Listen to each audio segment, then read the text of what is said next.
Good news, you're here just in time. Here's another Laneway Talks. G'day, Rob. Welcome to another episode of Laneway Talks. How are you? Oh, good, thanks, Vince. Welcome to episode 20 of Laneway Talks with Vincent and Rob. Another milestone, as you say. Absolute milestone, yes. Well, one thing I want to start with today is there's been a bit of talk in the media around here in Melbourne about the Punters Club being refurbished and will reopen.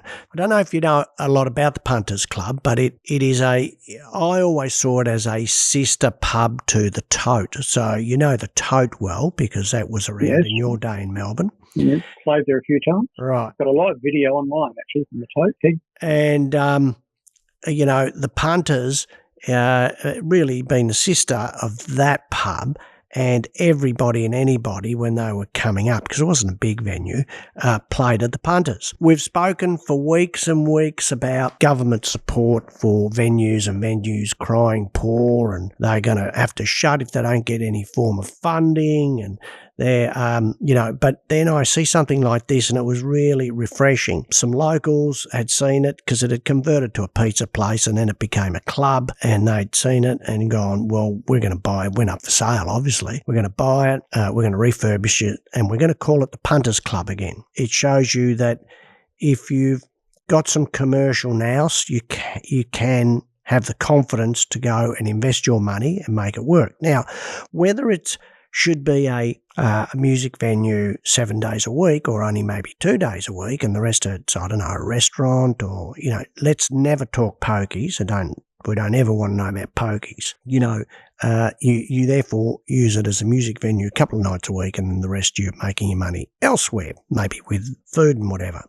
But it's also still a pub too. Now, I see around my area, Richmond, this happening quite a lot in where venues that have an initiative towards getting their audience in. So last night I was at the Cherry Tree Hotel for trivia night. Now, every Tuesday they do a trivia night, and I think they do it for a month or, it might be for a month and then it goes off for a month and it comes back. Anyway, it's packed and always is. And, of course, we're all ordering meals while we're there for trivia because you have to book a table. And so they're making their money from the food and off you go. And then you've got other venues which somehow are creating some kind of vibe that get you in there and, something slightly different or whatever. And so it's all about being creative. A friend of mine who works at CUB on a very senior level was telling me about this only a little while back, that they're investing quite heavily in live music at venues. And so what they do is they will go around and they will help that venue put on an artist. Now it's usually quite a good artist. Obviously pack it out and show them that it can be done. He was saying to me that the biggest issue he's got is the laziness of the venues. So I said, what do you mean by that? And he said, well, they just expect people to rock up. So if we run a night and we market it and we put the artist on, absolutely packed. But he said the hotel couldn't replicate it because they were too lazy in trying to learn that you have to market it. You have to promote it. You've got to know who your audience is. All they seem to think is people will rock up if I'm going to put a band on, or do I even need to put a band on? People will just come to the hotel. And he said this is very prevalent out there in the laziness of the management of the hotels. And I probably see it around Melbourne. When I go into some hotels, I think how dirty they are, and there's weeds out the front, and stuff like that. And I think, you really, there's a certain level of visual that professionalism and visualism that I need, and weeds out the front isn't part of it. Because and when I get inside, I can accept sticky carpet, but I can't accept dirty tables. And and so there's all of that goes with it. But I thought it was really refreshing to see that someone's got the initiative and the investment dollars to go, I'm going to bring it back as a music venue. I think it can happen. It's just, I think there's a lot of laziness in the commercial ability within the music industry to really want to make it work. It's a bold statement, isn't it? Yeah, do you think that could be a side effect of how confusing marketing is to a generation that is buying and starting pubs? That, like you used to, back in the good old days, you'd have local papers, you'd advertise there, you'd do a poster run. You know, you'd have your marketing, which you'd have to do yourself because no one would do it for you. And it was expensive to advertise in the bigger papers. And there was a local paper that was out, you would advertise in that, and you'd have a community sort of support that would understand what was going on. There's no gig guide anymore. I don't know if you can tell me where there's gig guides. You used to have wonderful, I get an email to me, gig guides, local gig guides, and I look through them. But yeah, you used to have all those wonderful independent publications that were all about local bands and what gigs were coming up, and they come out every week. That was the industry. It was very creative. They're only, they photocopied from the library, probably, and stapled together in someone's backyard. But it's a work ethic. You had to work hard to do it. Well, if you read Beat magazine or Impress, that was the one of them. Yeah. So what you would do, you get all the advertising used to be out there, tell you, and then you had the gig guide at the back. But you'd have your album reviews. Now, from those album reviews, I used to decide who was I going to go and see. Yeah, exactly. From that. So if you got a really good review, then I'd go, right, I've got to go and see that band. Now, that has been dispersed because here in Melbourne, it was really essentially Impress and Beat. But, Impress. Yeah, exactly. But now... you had Duke magazine as well. Oh, that's right. Yeah, but that's more national, wasn't it? Was it, Rob? It was national, but it was still, it was still good. Yeah, absolutely. It was Melbourne based, wasn't it? Of course, I used to buy Sounds from the UK. Yeah, absolutely. But essentially it was in 2 mags locally. Now that's been dispersed across the internet. So for you to find that, you've got to do a little bit of search. You've got to be organised. You're not going to get it all in one place. And if you have to direct your market to those particular links, I suppose now. It's part of that marketing strategy, isn't it? Yeah. Anyway, I thought that was very refreshing, right? Now, another point that's come up is no Aussie artists in the ARIA top 40 for the first 6 months of this year. Is that an Australian Recording Industry Association? Yeah, ARIA. Yeah, the major labels. There's no Australian artists in there? No, not for the first 6 months of this year. That doesn't make sense to me. I thought it was about Australian artists. I thought that's what ARIA was, Australian artists. Wow, it's a chart, isn't it, eh? It's a chart. So, I find that amazing. I've never had an issue with forcing radio to have to play 20% local artists, or let's call them national artists, Australian artists, and just force it on them, even 30%. Because I've always believed, right from the 70s, we can record anything as good as anybody else. It's not going to be shit, that's for sure. It's not going to be, music that's not of quality.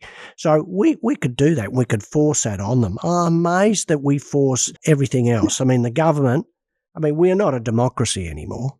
We're a form of socialism, and we're told what to do on every step of our lives. Program. Yeah, absolutely. And so why wouldn't you do it there? Just do it there then, but they won't touch it. It's amazing how they touch certain things and won't touch anything else. But yeah, that's interesting.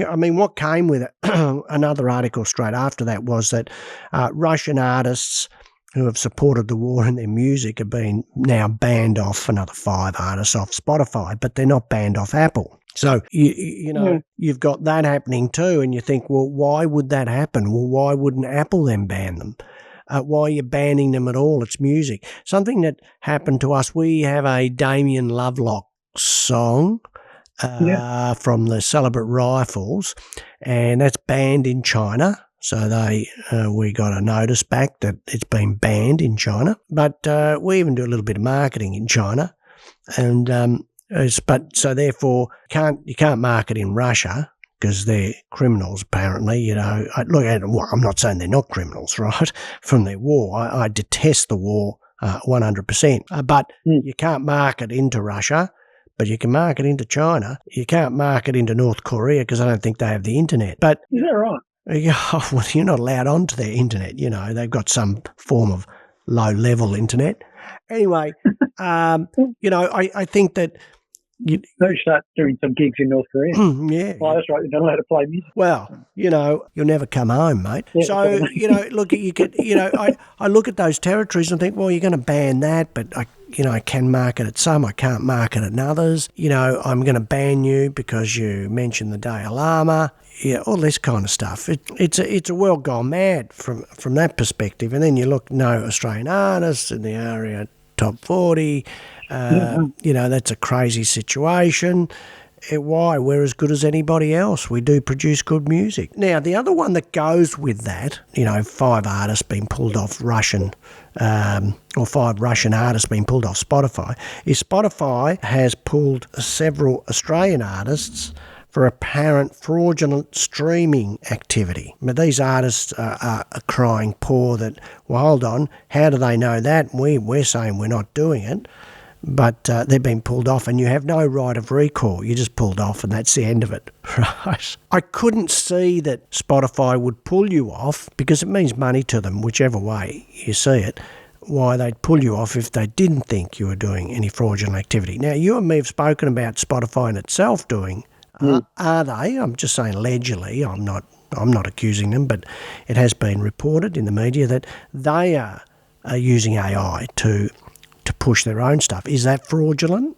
I don't know. Some people might say it is. Some might say it's not. But you can get pulled off Spotify now and you have no right of recall. Rob, you're off. That's it. Yeah, my mind's going a million miles an hour because of what I think the underlying story is there that Rick Beato talks about is what they do is they sample those artists that are popular, then they kick them off, and they actually use the samples that they've got and create songs similar to what those artists were to fill that gap, and then they market it to people that like those artists that they pulled off with the AI version, and they're still getting people interested in that style of music because it's a copy that they've made. That's my layman's summary of what Beato's talking about and what I think is going on, but it's probably a conspiracy theory, but it sounds like with the advent of AI, as we were talking about before, like we're 10 years down the track before we will see what the real ramifications of all this.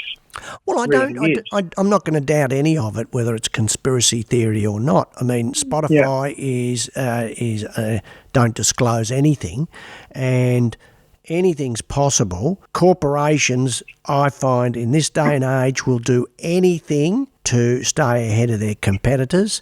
Think of the, let's call it food companies, whether it be Woolworths or Coles or even Qantas, who supported The Voice, which got in excess of 60% no vote, but they supported it. Now, I just think, well, hold on, should corporations like that be supporting those things? Because they're just they're a business, a commercial venture.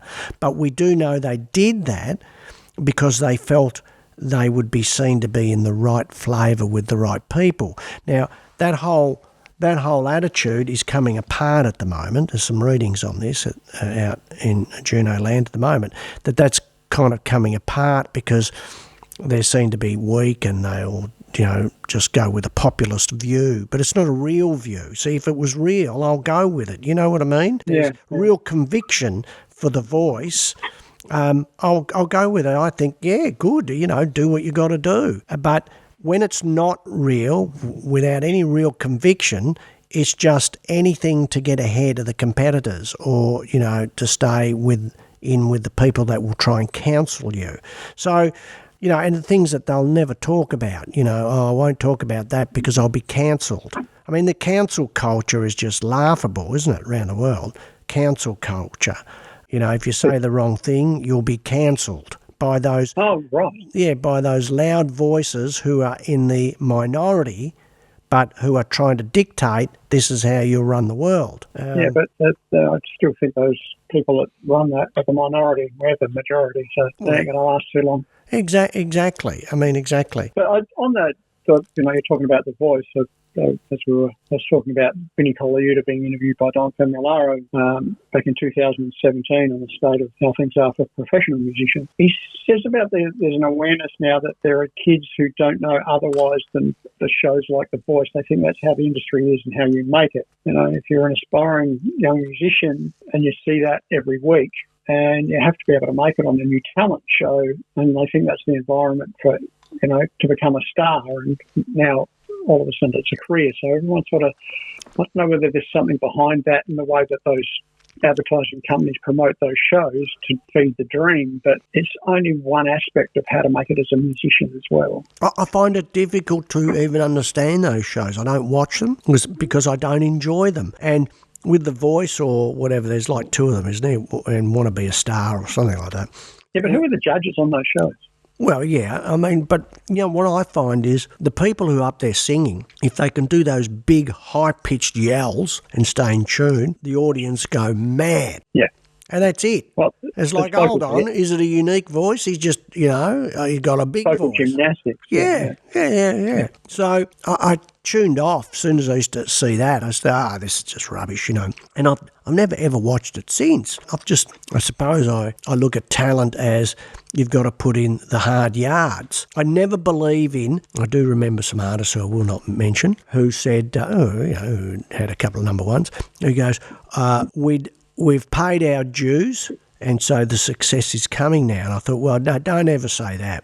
We've paid our dues. Because you can never pay your dues, because as quickly as you're at the top, as quickly as you're at the bottom. Yeah, here today, gone later today. Exactly. So, but David Roth quote. But but it's just hard work to stay as a creative talent and stay at the top is hard work.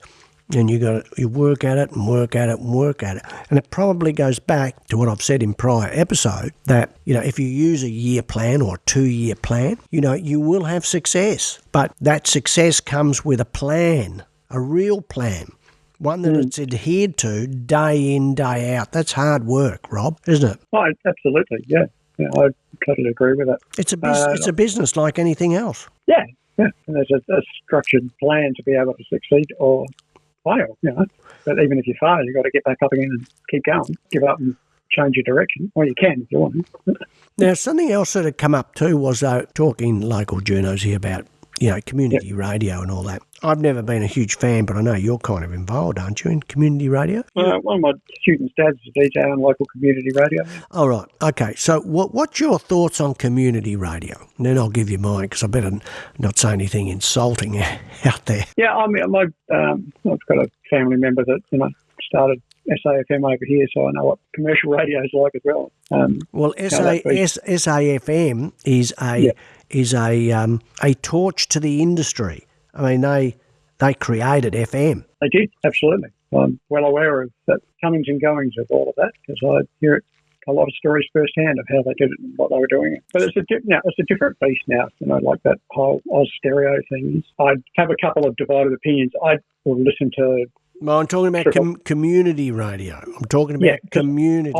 I listen to community radio because, as I said, one of my students' dads is DJ on WOW FM, which is the Semaphore area where I live in down here in Adelaide. And it's quaint. I mean, they play all styles of music. I'm always surprised at what comes up, whether it's blues, whether it's country, whether it's rock, whether it's hard rock, play new music, and they support everything that's going on in the community. They advertise it and feature it. So I get a buzz out of hearing that, what's happening in my area. And I think of community radio, they're not the greatest DJs in the world. I'm not saying that about Shannon. A couple of the other DJs I've listened to and gone, okay. But I don't know whether they get paid or they're just volunteers. Doesn't matter. They're there and they're doing it. And I think it's healthy for local community to have that. Well, that's a good way of putting it, isn't it? It's healthy for the local community. It's a complete waste of time for musical artists. I don't know what the metrics are. They're terrible. Absolutely terrible. So if you've got 380,000 listening on Triple M at any one time, community radio, now let's get rid of Triple R, PBS. They might be, they might have 5,000 at any one time, but your real community radios might have a couple of hundred people listening at any one time. If they're lucky. Then that's the metrics. And so, therefore, from a community perspective, I think, as you say, it's very healthy. It gets community involved and whatever. From a musician's point of view, and we got some, and I get it quite a lot, we got some spins on yada, yada, yada community radio, or, they just mention the radio station, and I think, community radio. And I think, well, that's a complete waste of time. And it is a waste of time. It will not connect with anything. Unless you're on Triple R or PBS or one of the commercials, It will not help your career. So what it is, it's about community. Okay, outside of that, it's absolutely worthless.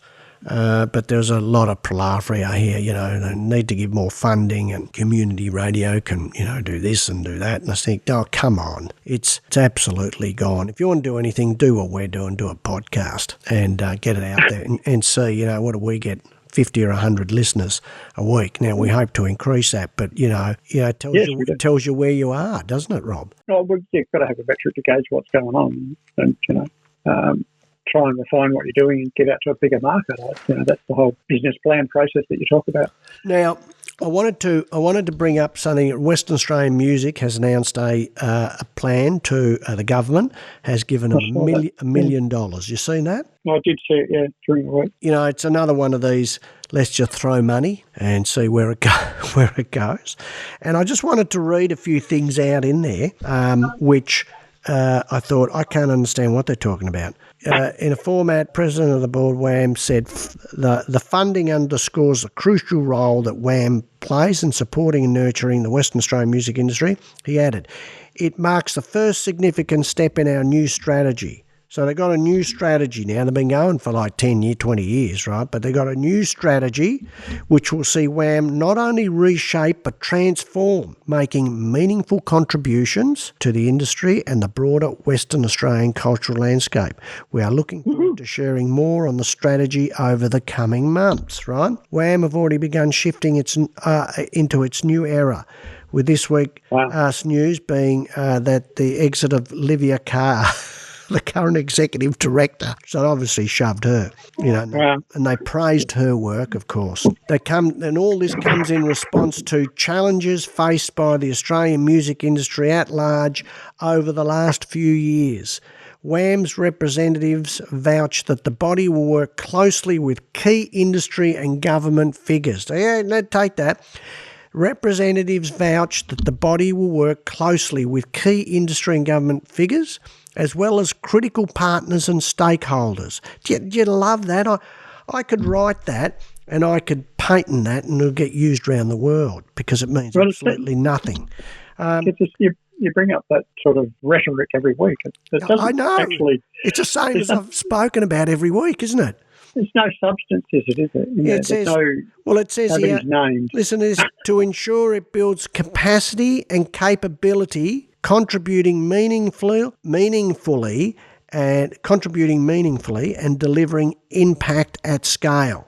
I just need to read you that paragraph again. Okay. It comes in response to challenges faced by the Australian music industry at large over the last few years. WAM's representatives vouch that the body will work closely with key industry and government figures, as well as critical partners and stakeholders, to ensure it builds capacity and capability, contributing meaningfully and delivering impact on scale. Mate, that is so macro and means absolutely nothing, and we'll never be able to gauge was any of that successful. It's a lot of words, isn't it? Oh, mate, that's what it is, words. But in that, I just noticed there's three key points of them mentioning people or bodies of people, but they don't actually put any names or faces to any of those people that they're talking about. Well, that brings it down to micro, doesn't it? And there's no micro there. No micro. Yeah. And there's no transparency in the statement. It's just a lot, very wordy. And well, they're sat in a board meeting or an executive meeting or something. Sounds very fluffy and sounds probably as though it's generated by AI. Exactly. Actually, AI could have generated that paragraph. That's what it sounds like because it's very wordy and doesn't make a lot of sense. I mean, which is that's the dichotomy of AI, isn't it? Or the oxymoron. Yes, yeah. Artificial intelligence. Well, it's not very intelligent, but it's artificial. I think, and you said it very clearly there. God, Vince, you bring this up. This is the same as what you bring up every week. You do. It's the same stuff, isn't it? And they're getting money, big money. I don't know where that 1 million's going. It's 1 million over 2 years, so $500,000 a year. But there's no lobby or advocacy for pulling this apart and actually putting the energy into the right areas, is it? I mean, I come back to what I was talking about with Vinny. He's talking about and how what I've gathered from listening to the interview with Don Famularo, the music industry has evolved significantly with a decline in studio work and sessions due to the shift towards digital platforms and file sharing. Artists must unite and advocate for their rights in the digital age, emphasising the need for equitable compensation and a unified organisation to negotiate with Congress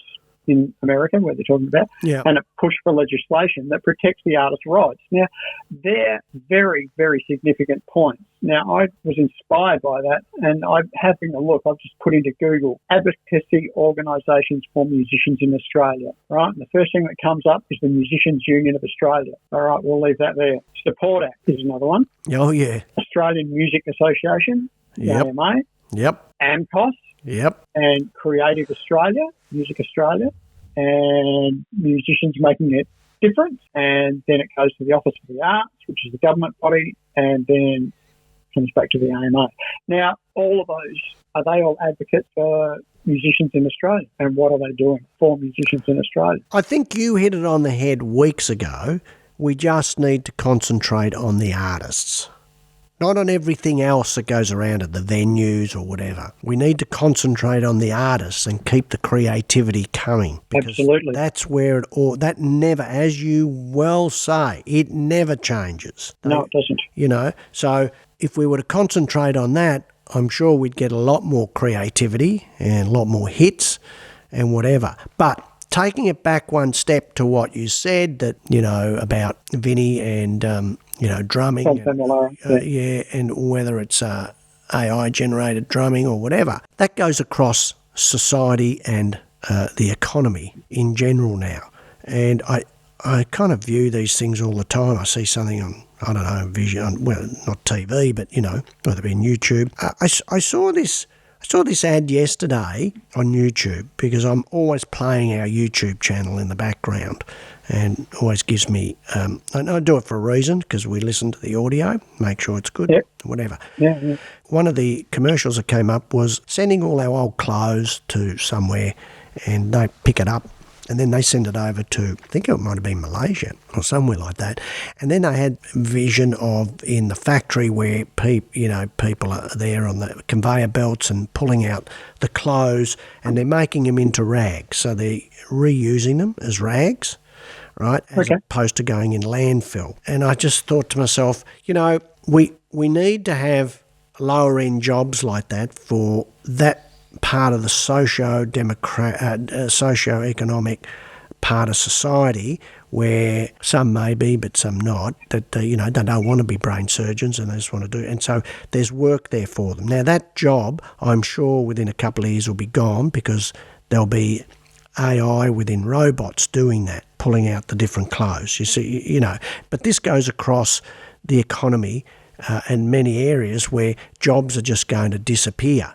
So let's think about making cars. Jobs are disappearing. That's correct. So let's think about making cars. Have disappeared. The reduction in human labour in the manufacture of a car has been significant in the last 20 years, whether it be in making circuit boards or whether it be in anything, making bricks. So therefore, and we take it back here to music, therefore, what will be left for us as a society or as a human race in years to come? What will we be doing? What will there be left for us to do? I mean, that's a pretty bleak kind of statement, really, isn't it? Yeah, it's 2112. Rush's album, 2112, totally about that. Great album. That's my favourite. That's the year. Actually, the year 2112. There's no music anymore. Right.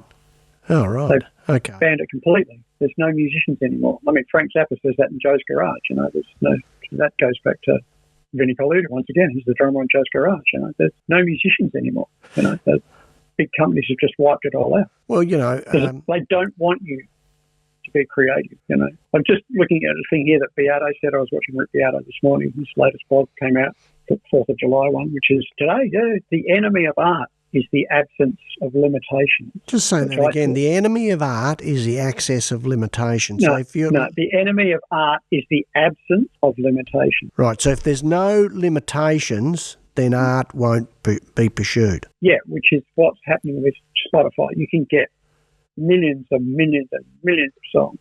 Yeah. There's no limitations. There's no gatekeepers anymore. There's, everything's being artificially made. So, all the budding musicians out there just need to focus on what they're doing and their limitations, whether it be technical, whether it be musical, whether, it be physical. Those limitations are important for artists to have. Rob, you think about you and your drumming and the amount of work that's gone in your lifetime to perfect your art. Now, Still is. Well, of course, as you say, you're still learning every day. I think about my kids and who have not learned an instrument. And I was a little bit disappointed about it, I suppose, because, I've played music my whole life. But I then kind of see how their life has become more superficial in the sense that everything is at your fingertips straight away. They're always on their phones.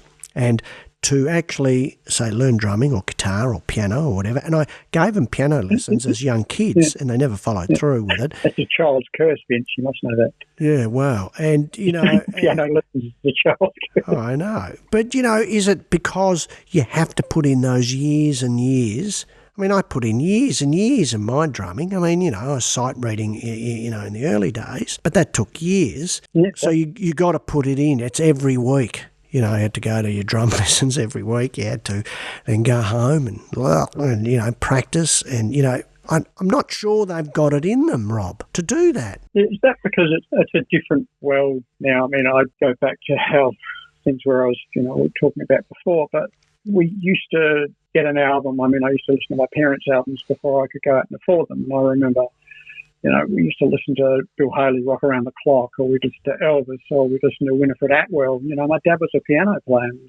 I'm sitting next to the piano here in my office that came out from Cornwall in, the late 1800s, and I've still got it sitting here. And Dad used to play it, like, every day.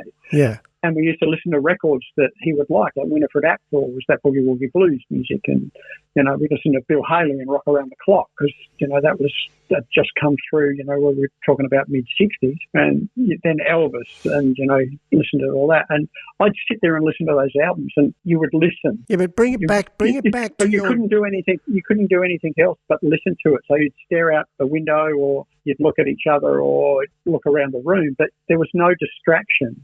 You would have to listen and ingest what's going on, and you get a picture in your own mind of what that music was doing for you. Well, that's an interesting statement. Yeah, everybody has their own journey with music. When you listen to it, it does, and it triggers something in you, and everybody, has a different variation on that theme. That's the beauty of music. It's very, very individualistic, and I think we've lost that along the way somewhere where, as I was saying also before about Pete Collins, the producer from produced 4 of Rush's albums. I can go and pick up those 4 albums. I have them here, which is Power Windows, Hold Your Fire, Counterparts, and Test for Echo. It's sad to hear that, Pete Collins and those great producers have passed because those albums are significant for me, and it was the transition of when Neil went from his Tama kit to his Ludwig kit, which he's documented all the way through. But all of it, and I've read that in magazines.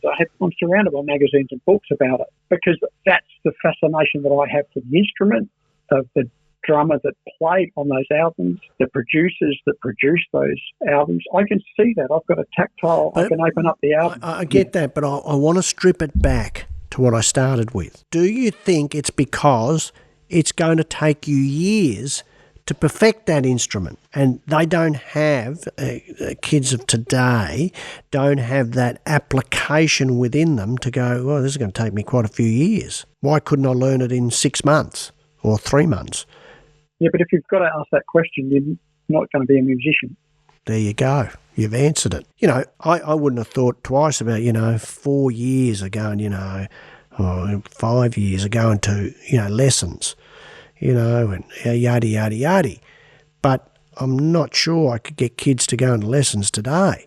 Yeah, but I used to love going to lessons. I mean, I didn't have good experiences early on, but in my later years, I'd love going to lessons. Okay, what am I going to learn this week?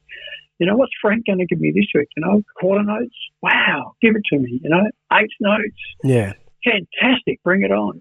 Paradiddle, inversions. Wow, oh, this is just great. How can I use that? Triplets and 16s together? That's fantastic. That's what it did for me. I couldn't get enough. I still can't get enough of that these days. So, you know. But we could be wrong, you and me, because there is still a lot of young kids out there going to there's always going to be. Victorian College of the Arts and, you know, yada, yada, yada. Yeah, same here. The University of Adelaide Conservatorium, still there. You know, and really, and yeah, there you go, and really good musicians. So maybe we could be wrong. But that's the way I see it, is that, you know, can they apply themselves for all that time? Anyway, that was my take. What have you got for this week? Yep. You got anything? Well, as I said about Pete Collins and his passing, but the thing I've read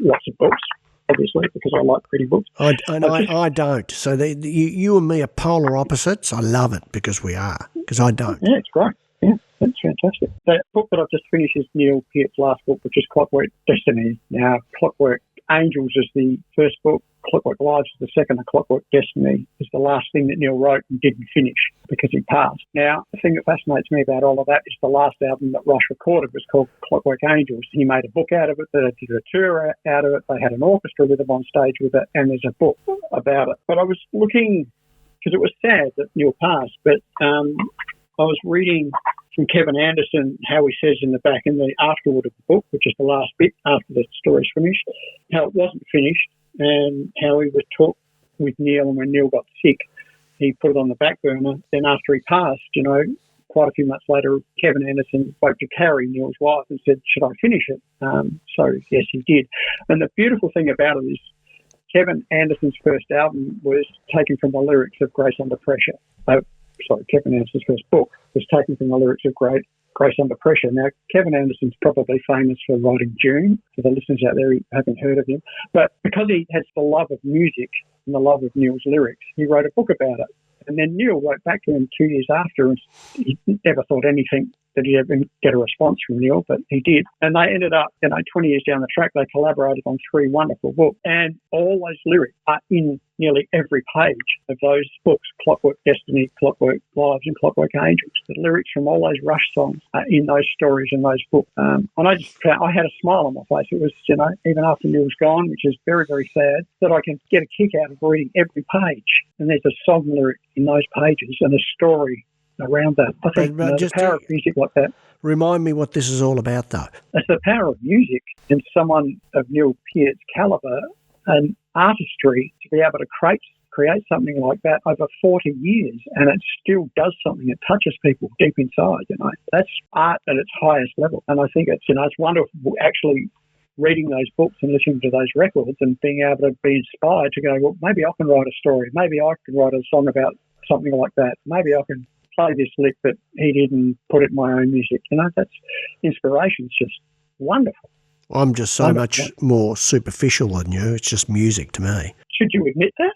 Yeah, I do. Because if I love a song, I love a song, and it's just music, and I wait for the next song, which I love to discover, and the interesting part is that I really do like songs to start out fairly quickly because I can tell whether I like the riff in it and, or the power chord and go, I'm really going to enjoy this, right? Think about that. What's that video we're working on of Virgin Soldiers? Another Way. Yeah. Now, if you listen to Another Way, I can tell straight away I'm going to like it right from that first power chord, and it's a good riff. Yeah, it's got the hook in it straight away.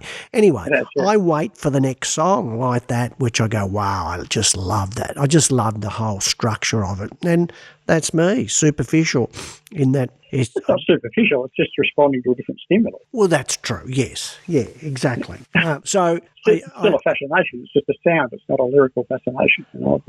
We all respond to different forms of stimulus in different ways. That's the beauty of being human, not mass-produced artificial intelligence. So, I see myself as total polar opposite to you. But that's good. And I think when you're in a record company, I've got to say this honestly to everybody out there, it is that superficial. We're moving at such a pace, and I'll go back years, when we had the big hits and everything. We were moving at such a pace, there was nothing in, well, what's the song about, or what's the creativeness about it, or whatever. It's just, is the first 10 seconds going to keep me listening? And I worked for a record company when I was 16, and I was always really confused because I was a drummer. I was playing a band. I was always really confused about the hierarchy and how they do music. It was polar opposite, as you said, to how I consumed and thought about music. And I went, I'm in a record company. This is where I want to be. But it wasn't. Well, very confusing. We used to work on a ratio of 1 in 10, okay? So, you know where I've been, Mushroom and Shock. Yeah, Shock wasn't really a record company, more distribution. They thought they were a record company, but Mushroom, real record company. We worked on a 1 in 10 ratio. So we made all our money from one song in every 10 released. And that really survived for 20 or 30 years. So therefore, you're moving at such a pace through the other 9 to get to that 10th that you never could get into the depths of the artist or the musician. It was just about get that song, get it to radio, Friday's presentation day down at Radio Land so they could schedule it in for Monday. And then by the time you got there next week, you got the next singles ready and you're going and bang. And it's such a pace.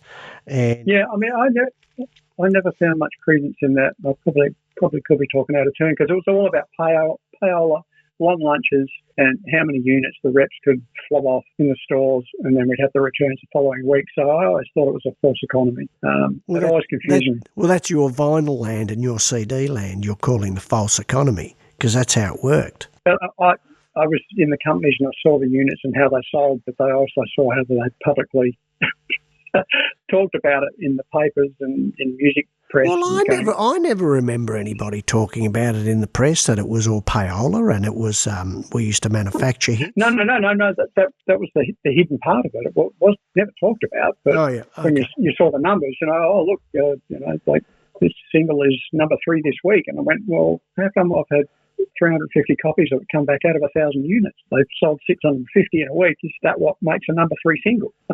Well, look, hold on a minute. We could shift 50,000 in the first week.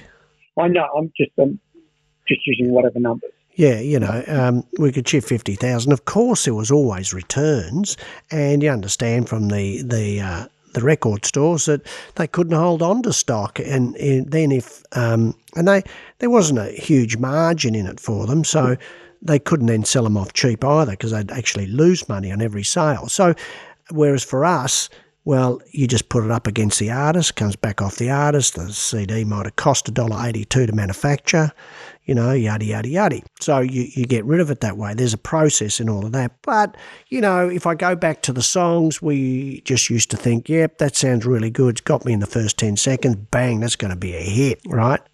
You could always tell, you'd have those other 9. You go, oh, yeah, something there, but I'm not sure where it is in the song. Yeah.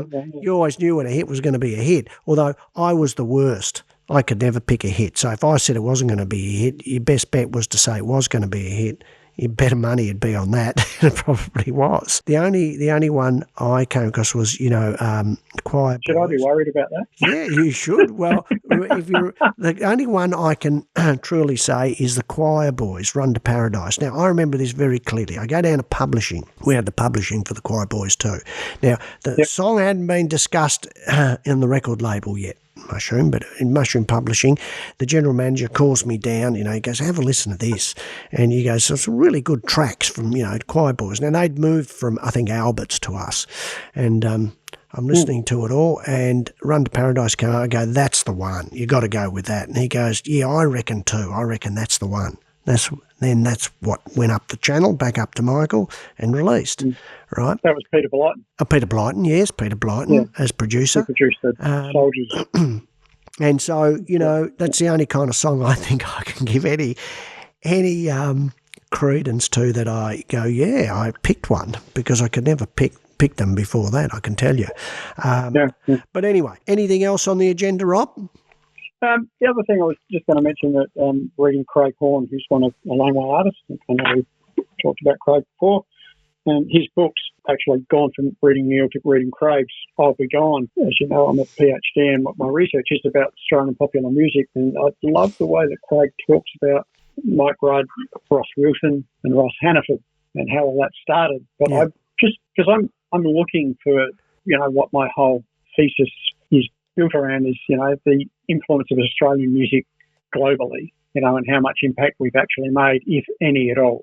You know, well, if you mention what you just mentioned then, so you mentioned Ross Wilson, Mike Rudd. Okay. Yeah. Now, very influential because, you know, those two guys at that particular, let's call it more 69, 70, 71. It was, yeah. I see that, you know, Ross Wilson, far more successful than Mike Rudd, but Mike Rudd was, to me, is one of the quintessential Australian, New Zealand artists who was so influential in developing a sound. Yeah. But if I look at this quite often. I then go and look at, and Mike couldn't carry it on through the 80s, right? He was that real 70s, 70 to 79. You know, he had the heaters. But that was Ariel after that. Well, no, Ariel was all over by 81. But 1970 to 79, 80 was his period, and that was it.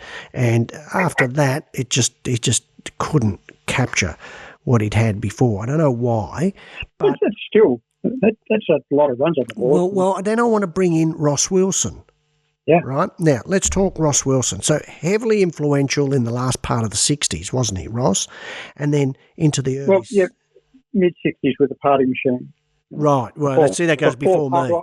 It was prog rock. Yeah, that's what I mean, the insights in Craig's book, I'll Be Gone. You know, it's given me that. Because my research starts at 62, which is when it kind of changed from rock and roll to pub rock.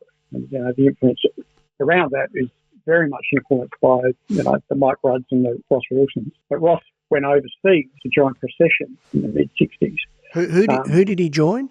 Procession. Where? They were a huge band in London. Oh. They were a huge band in London. Were they? I didn't know that. Yeah, and they were prog rock bands. You know, before pub rock was prog rock. You know, I've used that term before. I'm not sure whether I'm a fan of it, but progressive psychedelic music, you know, was huge in the 60s and a huge influencer. But it's interesting that Ross went over to London and did that and then came back and he'd written basically the bed of,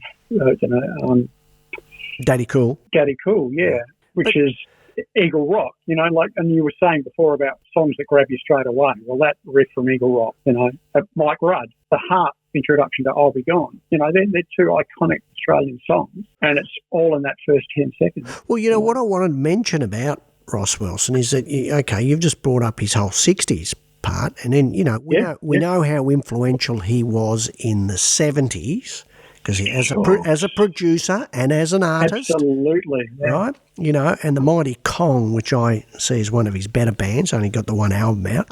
And then he goes on to, in the 80s, to become huge with Mondo Rock. So this guy... Yeah, I met JJ, who played Mondo Rock at EMS. You know, I knew JJ really well. And it was wonderful because I saw him before he had all that huge success. Well, he was playing Stars, so that was a big band as well. But when he had all that success with Mondos, I thought it was wonderful.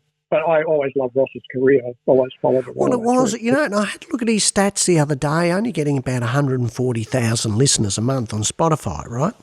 And I thought that was quite superficial in comparison to the stature of the band and the artist. And the history of that artist. Yeah. And the influence of that artist. You know, I think Daddy Cool were getting more than Mondo Rock, but with all due respect, Mondo Rock were bigger than Daddy Cool. Yeah, I'd have to see numbers on that. You know? Well, you know, from my perspective, a lot bigger. I mean, 80 Spectrum to 90.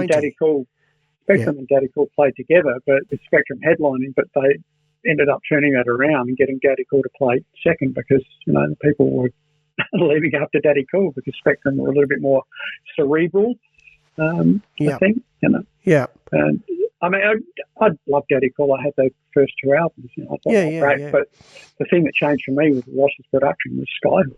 You know, they changed the whole face of everything in Australia. Well, that's right. I mean, Living in the 70s is still one of the biggest debut albums ever to be released. Yeah, absolutely. I read there yesterday that, you know, yesterday was the release of Horror Movie, you know, back in whenever it was, 74. Yeah, it was, yeah. Anyway, I just found that interesting when I saw the stats on it, and I went, God, rock was so big, you know, and the songs are so refined. They're, whether you like it, soft rock, all right? Let's forget that. They're not hard, they're soft rock. But there was a lot in their creativeness, their you know, what would you say, their structure of their songs. is so intricate. A lot of work went into them. Yeah. I mean, Richard Clapton is another one. Oh, yes, absolutely. Of that ilk. Yeah, absolutely. I think in Mondo's, but arguably that was where things changed in the mid-'80s. They went softer and cinchier and, Well, a lot of drugs in that period for a lot of those artists. Well, there's the excessiveness of the success, and that's another thing that needs to be considered with the demise of the music industry and the way things are now. I mean, the excesses of the 80s, I think, are still being paid for, So say that again. Say that. I don't quite get what you're saying there. Well, the 80s, to me, in how I see it and how I saw it, was where everything just got silly. It got overblown. It got excessive. Overindulgence. And it was the demise of the whole industry. It's like you're just too big and too smart and you've got your head so far up, whatever, that something's going to fall. And it did. The 90s and digitisation, it all fell from there and we have not recovered, arguably. That's just my opinion. But that's where it got silly. I thought the 70s was, wonderful time. Early 80s, fantastic. Everything started to change to synth rock and softer rock, which is so good. It's all good quality music and all well put together. But I think you can see the rapid decline, 90s. Well, just to finish off for today. On that wonderful note. Yes. Well, we're gone an hour, and we know we've got to stay under that. Well, I've been doing quite a bit of coughing through this session. You just haven't heard me. That's the mute button. All right, see you, Rob. All right, see you, Vince. Take care, mate. See you, mate. Bye. And there it is, another Laneway Talks.